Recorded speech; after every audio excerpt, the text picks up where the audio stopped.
कांग्रेस ने आज़ादी के बाद, कांग्रेस की सरकारों ने जब हमें आज़ादी का इतिहास पढ़ाया तो केवल कुछ लोगों का नाम बताया, लेकिन वो भूल गए राजा शंकर शाह को, रघुनाथ शाह को, भीमा नायक को, खज्जा नायक को, टंट्या मामा को, बिरसा भगवान को। आज उनको प्रणाम करने का अवसर है। पूजे न गए शहीद, पूजे न गए शहीद तो फिर ये, पूजे न गए शहीद तो फिर ये मंत्र कौन अपनाएगा? तोपों के मुंह से कौन अकड़ छातियां अपनी अड़ाएगा? चूमेगा फंदे कौन, चूमेगा फंदे कौन, गोलियां कौन बख्श पे खाएगा? अपने हाथों अपने मस्तक फिर आगे कौन बढ़ाएगा? पूजे न गए शहीद तो फिर ये बीज कहां से आएगा? धरती को मां कहकर माटी माथे से कौन लगाएगा? इसलिए आज उन वीरों की पूजा करने हम आए हैं। मैं अमर शहीदों का चारण उनके यश गाया करता हूं। जो कर्ज राष्ट्र ने खाया है मैं उसे चुकाया करता हूं। सब कुछ तो बलिदान कर दिया और मुझे प्रसन्नता है कि आदरणीय अमित शाह जी पहले भी आए थे। एक बार 11-12 दिन रुके थे, 6 दिन रुके थे और पूरा अध्ययन करके गए थे। रघुनाथ शाह जी पे, शंकर शाह जी पे वो कविता पूरी उनने ढूंढवाई, पढ़ी, पूरी जानकारी उनने ली और आज इस ऐतिहासिक अवसर पर राजा शंकर शाह, बलिदानी राजा शंकर शाह और रघुनाथ शाह जी के स्मारक का भूमि पूजन उन्होंने किया है। एक भव्य स्मारक बनेगा जिसमें उनके व्यक्तित्व और कृतित्व को उकेरा जाएगा और हर साल कार्यक्रम का आयोजन होगा। हर साल हम हर साल उनके बलिदान दिवस को मनाएंगे और उनसे प्रेरणा प्राप्त करेंगे। शहीदों की चिताओं पर लगेंगे हर वर्ष मेले, वतन पर मरने वालों का यही बाकी निशा होगा। आज कांग्रेस बात करती है जनजाति की, लेकिन मुझे कहते हुए गर्व है और आज मैं बताना भी चाहता हूं कि सचमुच में जनजातियों के कल्याण के काम अगर किसी ने किए हैं तो वो केवल भारतीय जनता पार्टी की सरकारों ने किए हैं। केंद्र में जब माननीय अटल बिहारी वाजपेयी जी भारत के प्रधानमंत्री बने तो अलग से पहली बार हिंदुस्तान में जनजाति कल्याण मंत्रालय का गठन किया। कांग्रेस ने कभी नहीं किया। सबसे पहले जनजाति आयोग का गठन अगर किया तो अटल जी के द्वारा किया। न्यूनतम समर्थन मूल्य पर वनोत्पादों की खरीदी के लिए अगर कोई फैसला लिया तो हमारे प्रिय प्रधानमंत्री श्रीमान नरेंद्र मोदी जी ने लिया। वन बंधु कल्याण योजना, बंधन केंद्र, ट्राई फूड पार्क का निर्माण, स्टैंड अप इंडिया के माध्यम से 10 लाख से लेकर 1 करोड़ रुपए तक की सहायता राशि, एक नई स्वास्थ्य पोर्टल बना के जनजातियों के स्वास्थ्य प्रबंधन हेतु प्लेटफॉर्म उपलब्ध कराने का काम, एक नहीं अनेकों काम हमारे यशस्वी प्रधानमंत्री श्रीमान नरेंद्र मोदी जी ने जनजाति के बहनों और भाइयों को लिए हैं। और वनाधिकार का पट्टा भी देने का फैसला हुआ था तो वो भी भारतीय जनता पार्टी की सरकार ने किया। मुझे कहते हुए गर्व है। मैं बहुत विस्तार में नहीं जाना चाहता कि मध्य प्रदेश में भी 15-16 साल में भारतीय जनता पार्टी की सरकारों ने, चाहे जनजातीय क्षेत्रों में सड़कों के निर्माण का सवाल हो, पीने के पानी की व्यवस्था हो, बिजली का इंतजाम हो, आश्रम शालाएं खोलना हो, छात्रावास खोलना हो, हाई स्कूल खोलना हो, हायर सेकेंडरी स्कूल खोलना हो, अगर चारों तरफ इनका जाल बिछाया तो भारतीय जनता पार्टी की सरकार ने बिछाया।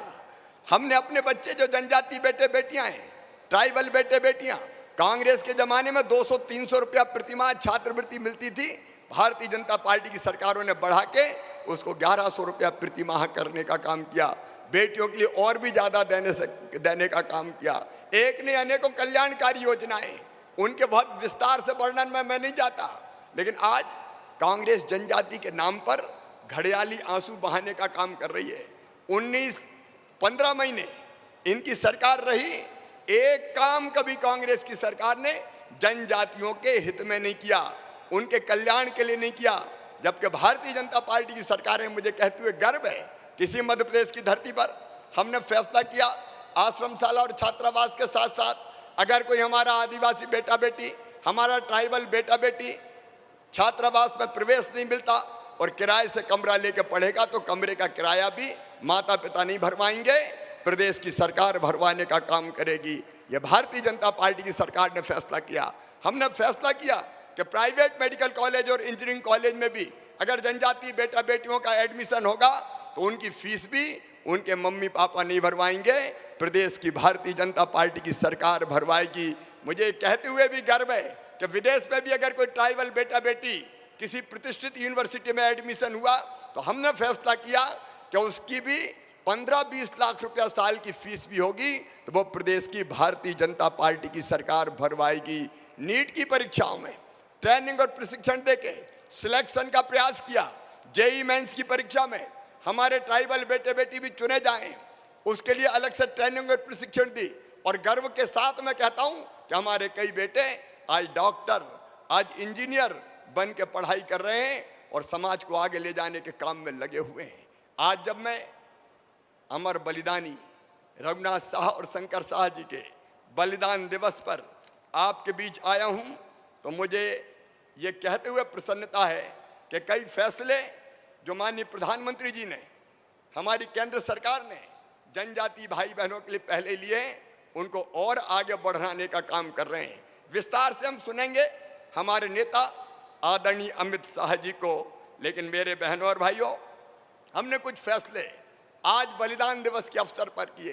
एक तो हमने सबसे पहले ये तय किया कि मध्य प्रदेश में हर साल 15 नवंबर को बिरसा भगवान के जन्मदिन पर 15 नवंबर को जनजातीय गौरव दिवस मनाया जाएगा, पूरे धूमधाम के साथ, पूरे सम्मान के साथ।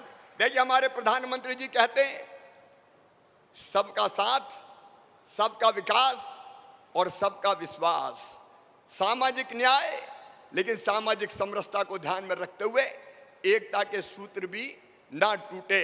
और इसलिए मूल निवासी दिवस जैसी कल्पना ये विदेशी कल्पना है, ये हमारी संस्कृति से मेल नहीं खाती। हम तो जनजाति गौरव दिवस को पूरे धूमधाम से मनाएंगे। और जनजाति गौरव दिवस के पहले हम लोगों ने फैसला किया कि आज 18 सितंबर को इस बलिदान दिवस के अवसर पर हम कुछ ऐसे फैसला करें जो जनजातीय संस्कृति के विकास के लिए, परंपराओं को आगे बढ़ाने के लिए और उनके आर्थिक और सामाजिक उन्नयन के लिए मील का पत्थर साबित हो। ऐसे कुछ फैसले हमने किए हैं। और इसलिए मेरे बहनों और भाइयों, हमने तय किया है कि हम 1 नवंबर मध्य प्रदेश दिवस है, 1 नवंबर से सभी 79 जनजाति बाहुल्य विकास खंडों में हमारे जनजाति बहनों और भाइयों को राशन की वितरण की व्यवस्था राशन की दुकान पे दूसरे गांव से नहीं करेंगे, हर गांव में हर घर राशन पहुंचा के करेंगे। ताकि मैं जानता हूं कई बार काम छोड़ के राशन की दुकान अगर दूर है तो दूर राशन लेने जाना पड़ता है, एक दिन खराब होता है, कई बार आने जाने में लग जाता है। और इसलिए घर घर राशन ये 89 विकास खंडों में अभियान चलाया जाएगा। बोलिए ठीक है ना? अरे ठीक है ना? और राशन वितरण के लिए जो गाड़ियां लगेंगी वो गाड़ी भी कोई जनजाति बेटा की होगी, बेटी की होगी, उसको भी फाइनेंस कराएंगे और बैंक को भी गारंटी मामा देगा, भारतीय जनता पार्टी की सरकार देगी, ताकि हमारे कई बच्चों को सीधे रोजगार मिल सके, काम मिल सके। इस दिशा में हम लोग कदम उठाएंगे। और हमने तो किराया विराया भी फिक्स कर दिया। और कभी कांग्रेस ने पैसा एक्ट लागू किया? केवल बात करते रहे, केवल चर्चा करते रहे। कब पैसा एक्ट लागू किया? कब 5th शेड्यूल 5वीं अनुसूची पर अमल किया?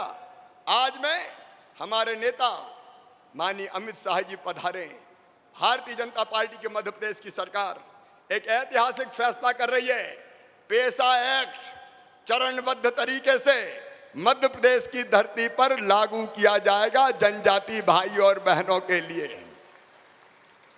और उसमें जो बाकी जातियों के भी निवासी हैं, उनके अधिकारों को संरक्षित रखते हुए उनको कोई नुकसान नहीं होगा, लेकिन उनके हितों की रक्षा करते हुए पैसा एक्ट को चरणबद्ध तरीके से हम मध्य प्रदेश में लागू करेंगे। पैसा एक्ट ग्राम सभा को सामुदायिक संसाधनों की सुरक्षा और संरक्षण का अधिकार देती है। वन भी सामुदायिक संसाधन है, इस कारण पैसा एक्ट वनों की सुरक्षा और संरक्षण का भी अधिकार ग्राम सभा को देता है, और इसलिए हम अमली जामा इसको पहनाने के लिए सामुदायिक वन प्रबंधन समितियों के गठन की जिम्मेदारी ग्राम सभा को देने की शुरुआत करेंगे। ग्राम सभाओं को ये अधिकार जाएंगे। अब सामुदायिक वन प्रबंधन समितियां वर्किंग प्लान के अनुसार हर साल माइक्रो प्लान बनाएगी और उसे ग्राम सभा से अनुमोदित करवाएगी, और समितियां ही उस प्लान को क्रियान्वित करेगी। वन विभाग का अमला विजय साह जी समितियों को केवल मदद करेगा, बाकी काम समितियां करेगी, और समिति को ग्राम सभा के सामने कामों का लेखा जोखा देना पड़ेगा। वनों के प्रबंधन के दौरान कटाई छटाई से जो बांस और बल्ली जलाऊ लकड़ी निकलेगी उस पर भी अधिकार समिति का होगा। समिति उसको बेच के आय कमा सकेगी, और अंत में जब कटाई से इमारती लकड़ी प्राप्त होगी तो उसका भी एक अंश समिति को जाएगा, ताकि जनजाति का आर्थिक सशक्तिकरण हो सके। ग्राम सभा यदि समिति के काम से खुश नहीं होगी तो खुद ही उस समिति को भंग करके नई समिति का गठन कर सकेगी। ये प्रावधान भी हम इसके अंतर्गत कर रहे हैं। वन प्रबंधन के अधिकारों के साथ साथ हमने तय किया है कि हम ग्राम स्वराज का सर्वोत्तम उदाहरण पेश करें। पंचायती राज व्यवस्था की 5वीं अनुसूची के क्रियान्वयन में जो समस्याएं थी उनके समाधान का राज्य सरकार ने फैसला किया है। अब इस निर्णय के कारण पेशा कानून के प्रभावी क्रियान्वयन के लिए पेशा ग्राम सभाओं का गठन किया जाएगा। ग्राम सभाएं अपने स्थानीय विकास की योजनाएं बना सकेंगी और वनोपज के अधिकार से उनकी आर्थिक स्थिति और बेहतर होगी। और जैसा मैंने कहा कि गैर जनजाति भाई और बहनों के अधिकारों को भी पूरी तरह से संरक्षित रखा जाएगा। किसी को परेशानी होने की जरूरत नहीं है। वर्ग संघर्ष नहीं, वर्ग समन्वय, सामाजिक समरसता इसका मूल मंत्र होगा। मेरे प्रिय बहनों और भाइयों, हमने यह भी तय किया, कई जगह ऊंची ब्याज की दरों के कारण गरीब जनजाति भाई बहन का शोषण होता है, और इसलिए हमने मध्य प्रदेश अनुसूचित जनजाति साहूकार विनियम 1972 को अब और प्रभावी बनाया है, और उसमें संशोधन करके जनजाति क्षेत्रों में साहूकारी का धंधा करने वालों के पंजीयन शुल्क में वृद्धि के साथ ब्याज की दरों को भी नियंत्रित कर दिया है। जो तय दरें हैं उससे ऊपर अगर कोई ब्याज लेगा तो उसको कड़ा दंड दिया जाएगा। यह फैसला भी सरकार ने किया है। एक बीमारी होती सिकल सेल एनीमिया, उससे बचाने के लिए, क्योंकि इस बीमारी के कारण खून की कमी, शरीर में दर्द, विकृतियां और रोग प्रतिरोधक क्षमता में कमी आती है, और ये जनजाति क्षेत्र में अधिक होती है। और इसलिए 89 जनजाति विकास खंडों में सिकल सेल बीमारी से निजात पाने के लिए 15 नवंबर से मध्य प्रदेश राज्य सिकल सेल मिशन प्रारंभ किया जाएगा, और सिकल सेल की बीमारी का पूरा इलाज निःशुल्क किया जाएगा। इलाज में जितना खर्च आएगा राज्य सरकार उठाएगी। जनजाति क्षेत्रों में शिक्षा के लिए माननीय प्रधानमंत्री जी ने अनेकों प्रावधान किए हैं। व्यावसायिक शिक्षा, रोजगारोन्मुखी शिक्षा, एक नहीं अनेकों प्रावधान है। उन प्रावधानों को अक्षरशः लागू करेंगे। फीस भरवाने से लेके, और जनजाति क्षेत्रों में 8वीं और 9वीं से ही हमारे बेटा बेटियों को नीट और जेईई मेंस की परीक्षा की तैयारी करवाना, स्मार्ट क्लास की ऑनलाइन व्यवस्था करना, ये जो प्रधानमंत्री जी का संकल्प है उसको पूरा करने का भी हम लोगों ने फैसला किया है।